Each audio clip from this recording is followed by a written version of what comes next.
Tu es peut-être sous une attaque de sorcellerie et tu ne t'en rends même pas compte. Ton ignorance dans le combat spirituel peut te coûter très cher. Dans cette vidéo, j'aimerais te parler de 5 signes évidents qui te montrent que tu es peut-être sous une attaque de sorcellerie. Oui, les amis, la sorcellerie existe bel et bien et c'est une arme très néfaste que l'ennemi utilise pour détruire la vie des enfants de Dieu. Moi, c'est Melchizedek Abakar et sur cette chaîne, nous parlons d'expérimenter l'amour et la puissance de Dieu par la simplicité de l'évangile. Si vous cherchez une chaîne pour grandir de votre foi, recevoir la prière, les prières de guérison, de restauration, alors vous êtes sur la bonne chaîne. Ne manquez pas de vous abonner, de cliquer sur la cloche de notification pour ne manquer aucune de nos pépites de vidéos. Et cette thématique d'aujourd'hui, c'est la sorcellerie. Comment identifier que nous sommes sous une influence de la sorcellerie? Parce que la sorcellerie existe bel et bien. La sorcellerie, c'est un ensemble de rites, de pratiques et de rituels qui permettent de prendre la possession ou le contrôle de la vie d'autrui, influencer son comportement, influencer ses réactions et produire des effets négatifs dans la vie des personnes qui en sont victimes. Et en tant qu'homme de Dieu, nous recevons énormément de personnes qui chaque fois viennent parler de leurs problèmes. Parfois, ce sont des problèmes qui sont d'ordre psychologique, qui sont d'ordre des relations, mais parfois aussi, il y a des problèmes qui sont d'ordre spirituel. Et c'est là qu'il faut que vous puissiez discerner qu'est-ce qui vous arrive et comment pouvoir en sortir. Alors, la sorcellerie fait beaucoup de mauvaises choses. La Bible dit dans 2 Corinthiens au chapitre 10, « Or, à qui vous pardonnez, je pardonne aussi. Et ce que j'ai pardonné, si j'ai pardonné quelque chose, c'est à cause de vous, en présence de Christ. » Verset 11, c'est celui qui nous intéresse. « Afin de ne pas laisser à Satan l'avantage sur nous, car nous n'ignorons pas ses desseins. » Donc ici, ce passage est en train d'expliquer que Satan, le diable et toutes les forces des ténèbres ont un avantage sur nous lorsque nous ignorons leurs desseins. Imaginez une armée qui s'apprête à attaquer et l'adversaire n'a aucune information sur ce que cette armée s'apprête à faire. Il y a de fortes chances que cette armée puisse réussir son coup parce que l'ennemi ne s'attend pas à ce qu'elle puisse agir de cette manière. Alors la bataille principale lorsqu'il y a un combat dans l'armée, c'est la bataille de l'information. Mieux je sais ce que l'ennemi s'apprête à faire, mieux je me prépare et mieux je peux contrecarrer ses projets en réagissant d'une certaine manière. Alors l'ennemi profite de votre ignorance dans le combat spirituel pour semer dans vos vies de mauvaises choses qui vont vous détruire la vie de vos proches, détruire votre travail, détruire votre paix et tout ce que vous pouvez vivre. Et dans cette vidéo, j'aimerais attirer votre attention sur certaines choses que vous vivez, que peut-être que vous trouvez normales, mais qui sont des signes que vous êtes sous une attaque de sorcellerie. Alors la première des choses, c'est de savoir qu'est-ce que c'est que la sorcellerie. La sorcellerie vient du mot grec kapash, qui veut dire remède, qui veut dire breuvage, qui veut dire envoûtement. Donc, quand on parle de sorcellerie, on parle de toutes les pratiques rituelles qui permettent de prendre le contrôle de la vie, de la vie d'une personne ou de l'influencer afin de pouvoir nous obtenir des résultats qui sont plus ou moins désavantageux pour la personne et avantageux pour nous. La sorcellerie se base beaucoup sur la jalousie, sur la méchanceté des hommes qui ne veulent pas voir leur semblable évoluer, prospérer. Dans un contexte familial, le diable utilise la sorcellerie pour faire demeurer dans la vie d'une famille de nombreuses malédictions qui vont se répercuter de famille en famille, de génération en génération.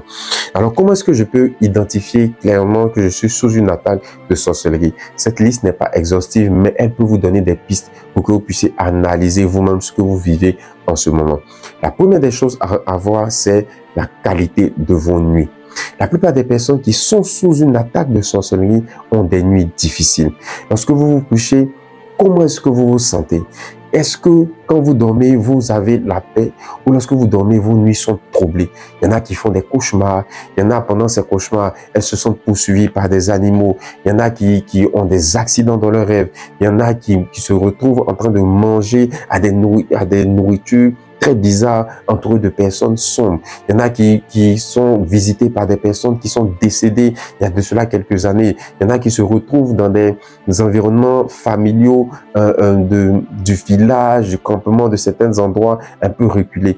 Donc, En analysant un peu vos nuits, vous pouvez savoir si vous êtes potentiellement sous une attaque de sorcellerie. Si vos nuits sont difficiles, vous faites des cauchemars, vous avez des sueurs froides et toutes ces choses, il est fort probable que vous soyez sous une attaque de sorcellerie. Donc, dès à présent, prenez une pause et réfléchissez à vos 5-6 dernières nuits, la semaine écoulée. Comment est-ce que vous avez passé vos nuits? Comment est-ce que lorsque vous êtes couché, vous vous sentiez? Et aussi, comment est-ce que à votre réveil, vous vous sentez? Parce que parfois aussi, les attaques de sorcellerie, les symptômes se manifestent au réveil. On peut être en très bonne santé, bien dans notre peau. Lorsqu'on se couche, on se réveille le matin, on est courbaturé, on a des douleurs incompréhensibles qui ne sont pas logiques. Toutes ces choses sont des signes annonciateurs de l'influence démoniaque. Comme je l'ai dit, on ne va pas tout spiritualiser ou tout démoniser, mais il faut pouvoir prendre le temps d'analyser ce qui se passe. Donc, si vous vivez ce genre de choses, il est fort probable que vous soyez sous une attaque de sorcellerie. Donc, le deuxième signe que vous pouvez analyser aussi, ce sont les fortes impressions que vous pouvez avoir. Donc, vous sentez que vous avez une émotion particulière qui persiste jour après jour, semaine après semaine, ou en tout cas, ça fait un bon moment que vous vous sentez comme ça. Donc, soit vous avez la peur, soit vous avez l'inquiétude, soit vous avez l'anxiété, soit vous avez la colère, la haine ou plusieurs choses. Vous voyez, quand vous ressentez ce genre de choses, c'est que, et ça dure sur le temps, il est fort probable que quelque chose ou quelqu'un essaie d'influencer votre état émotionnel. Pourquoi? Votre état émotionnel va déterminer la bonne tenue de vos relations autour de vous. Lorsque vous êtes bien émotionnellement, lorsque vous êtes heureux, lorsque vous avez la paix, lorsque vous avez la joie, il est difficile pour vous d'être en palabre avec des personnes. Il est difficile pour l'ennemi de pouvoir venir vous mettre en conflit avec votre époux, votre épouse, vos frères et sœurs, vos collègues du travail.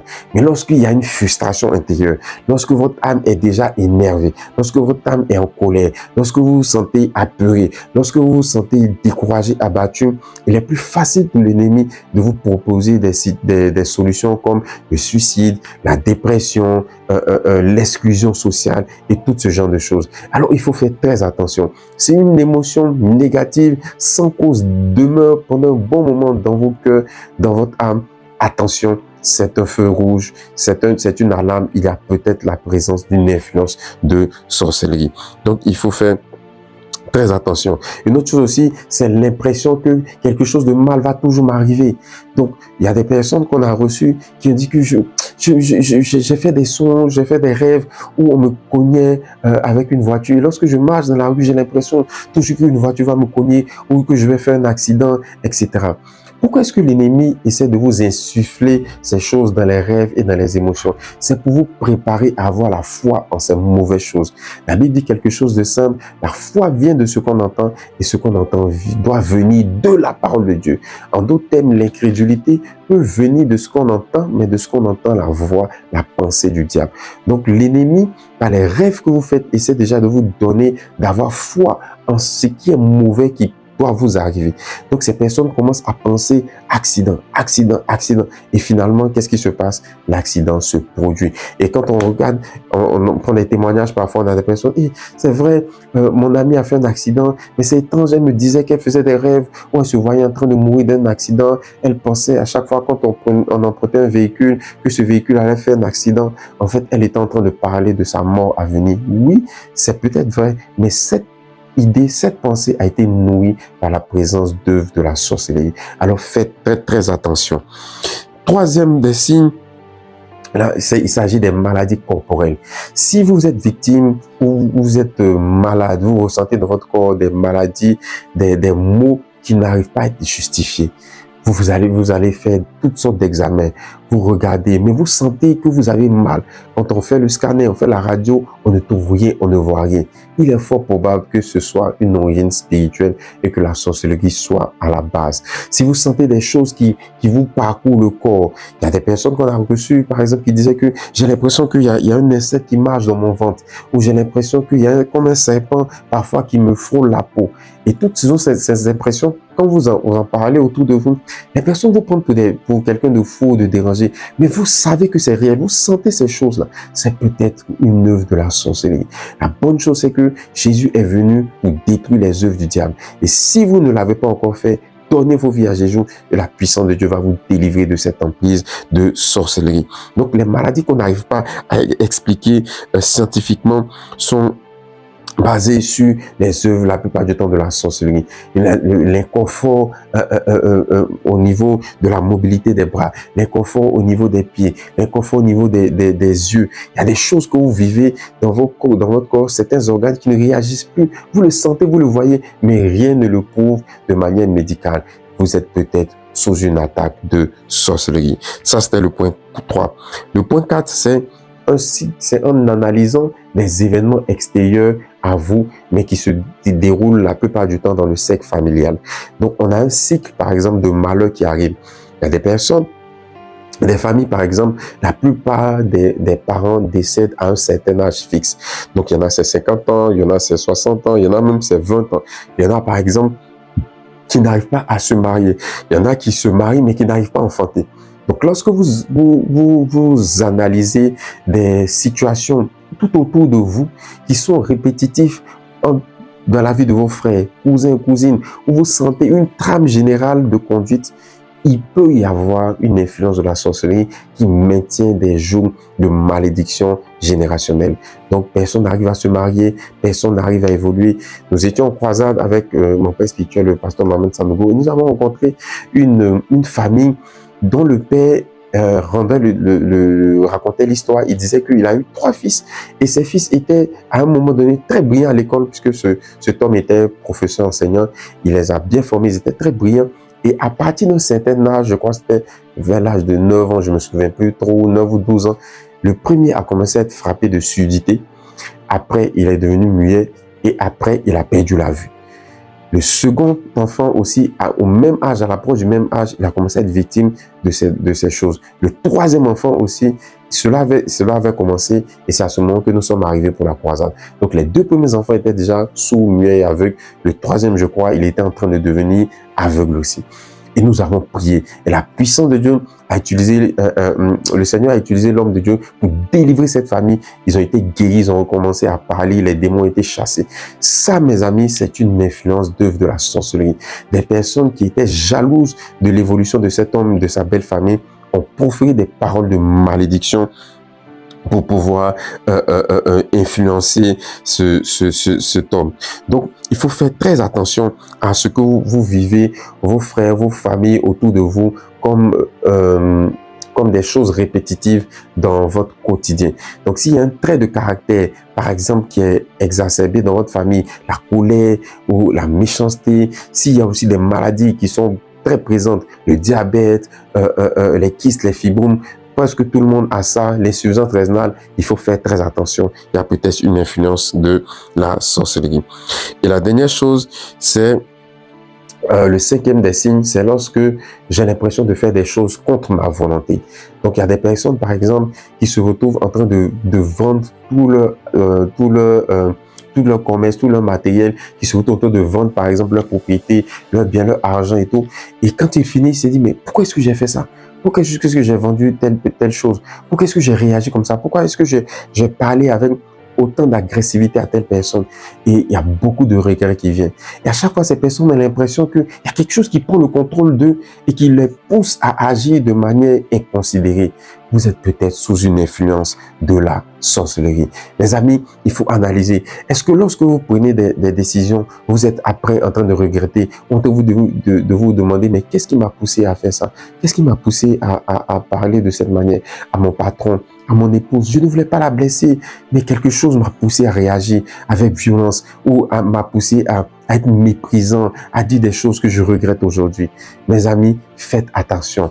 Faites attention, analysez vos réactions, analysez vos paroles. Si vous, la plupart du temps, lorsque vous êtes en interaction avec les autres, vous finissez d'agir et vous regrettez ce que vous avez fait, vous êtes peut-être sous l'influence de la sorcellerie.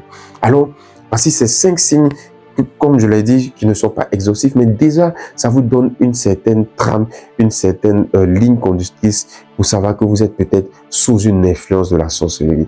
Lorsque vous avez identifié un de ces points, il faut que vous puissiez commencer à prier. La Bible dit que le Fils de l'homme est venu pour détruire les œuvres du diable.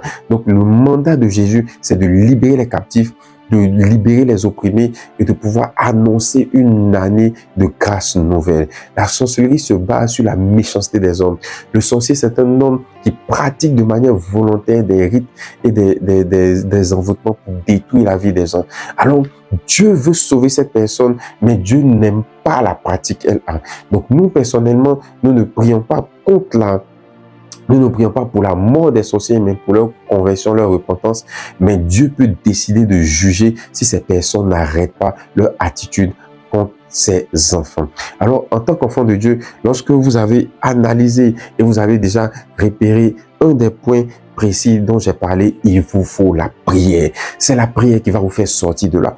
La prière, comment? En faisant des déclarations prophétiques. La Bible dit que la vie et la langue sont au pouvoir la vie et la mort sont au pouvoir de la langue.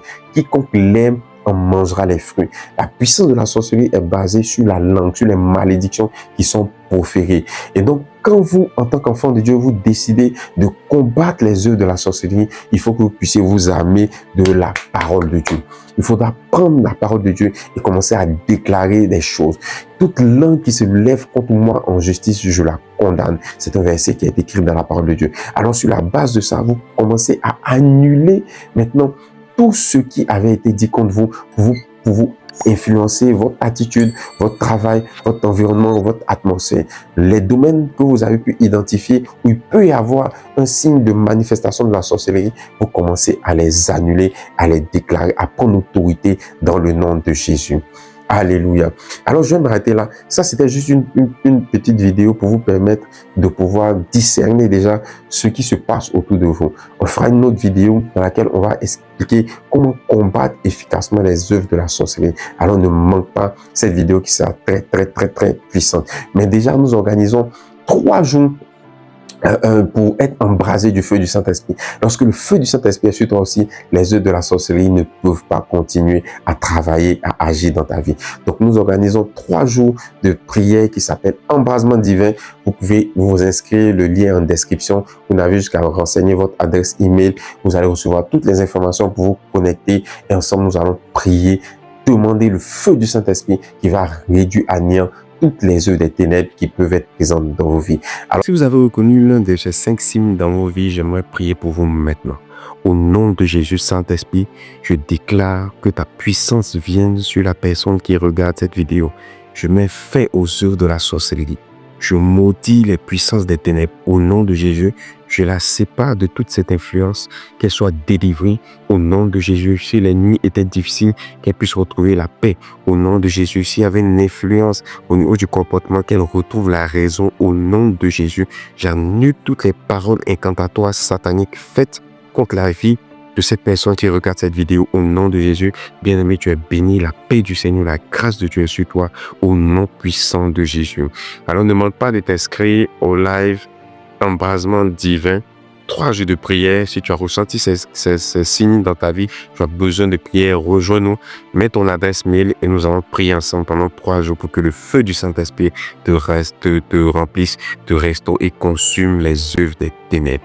Je vous attends de l'autre côté. Que Dieu vous bénisse abondamment, que la grâce et la paix du Seigneur soient sur vous. Portez-vous bien. À très bientôt.